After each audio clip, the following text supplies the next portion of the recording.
9.3, solving equations using the distributive property. When an equation contains parentheses, we must get rid of the parentheses first by using the distributive property. Once the terms are out of parentheses, then we're able to combine them with other like terms in order to solve the equation.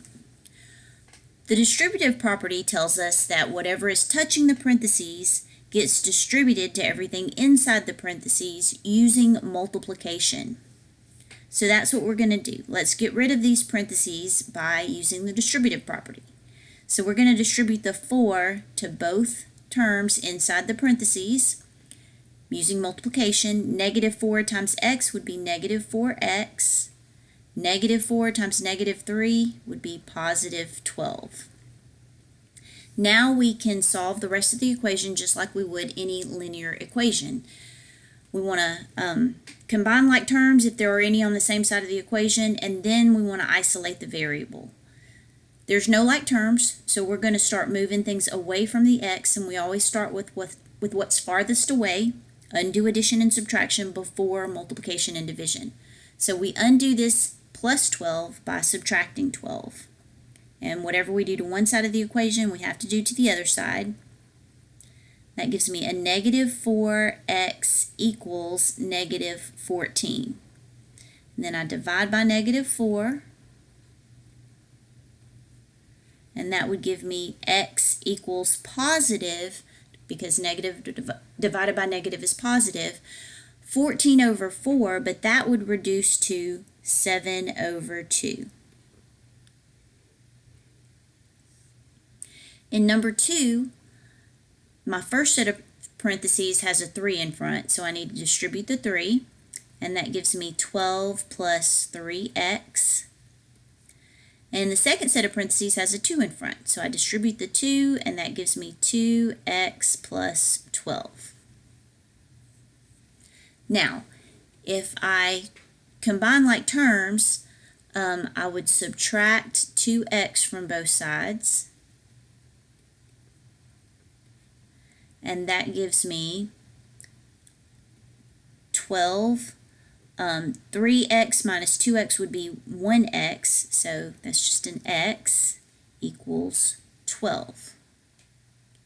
All right, so now I'm going to subtract 12 from both sides, and I get x equals 12 minus 12 would be 0.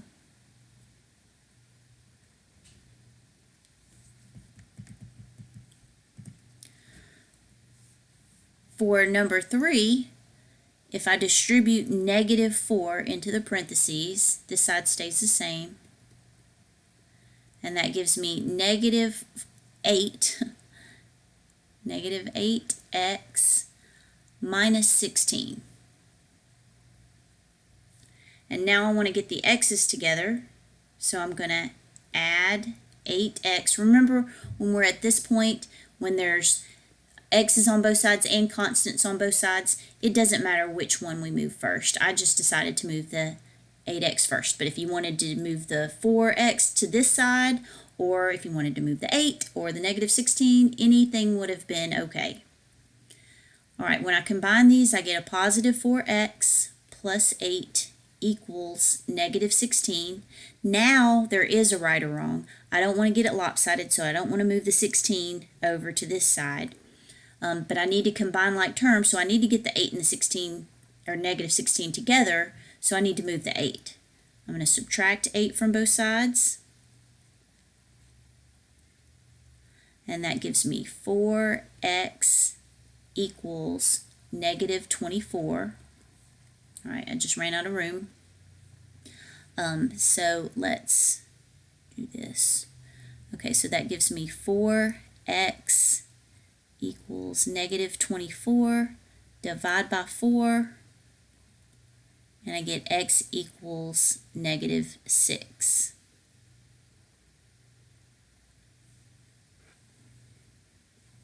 All right, for number 4, I'm going to distribute the 2, and that gives me 4x plus 2 equals 4x plus 10. All right, if I get the x's together, if I subtract 4x from both sides, my x's are going to cancel. And that leaves me with 2 equals 10. Does 2 equal 10? No. All right, so if I get something like this, if my variables cancel out and I have some number equals another number and it's not true, then that means there's no solution. So you can put a 0 with a slash through it, or you can write the words no solution.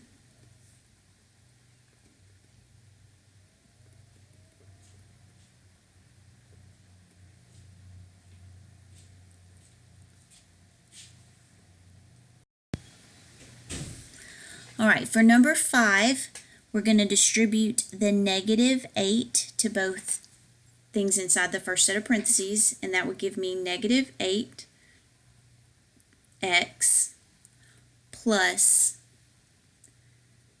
56, and then in the second set of parentheses, we have a negative sign in front, which is like a negative 1.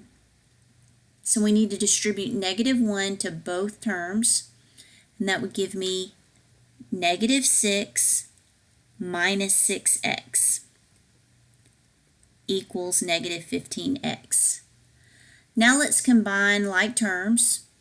Well, I have a negative 8x and a negative 6x, which would give me a negative 14x. And then a positive 56 and a negative 6 would be plus 50.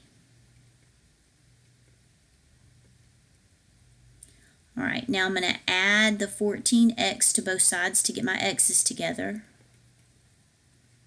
So that would give me 50 equals negative 1x.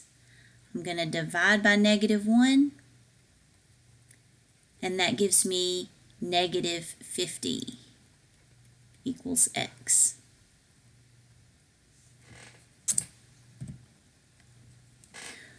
All right, in this last equation, I'm going to distribute the 2, and that gives me x plus 6 plus 2x equals 6 plus 3x. All right, if I combine my like terms, x plus 2x, I get 3x. All right, then to get my x's together, I'm going to subtract 3x. And again, these cancel out, and I'm left with 6 equals 6. Well, this is different than the one before, because in the one before, I had a solution, or I had two numbers that were not equal. It said 2 equals 10, but it doesn't. And so that was no solution. Here, I got 6 equals 6, and that is true. So if our variables cancel out and we get a true statement, then that means infinitely many solutions.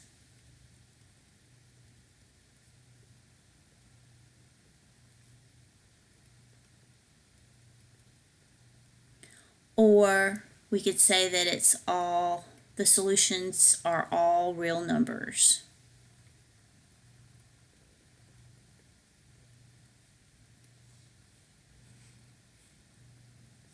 And that's how we solve multi-step, or that's how we distribute, we use the distributive property.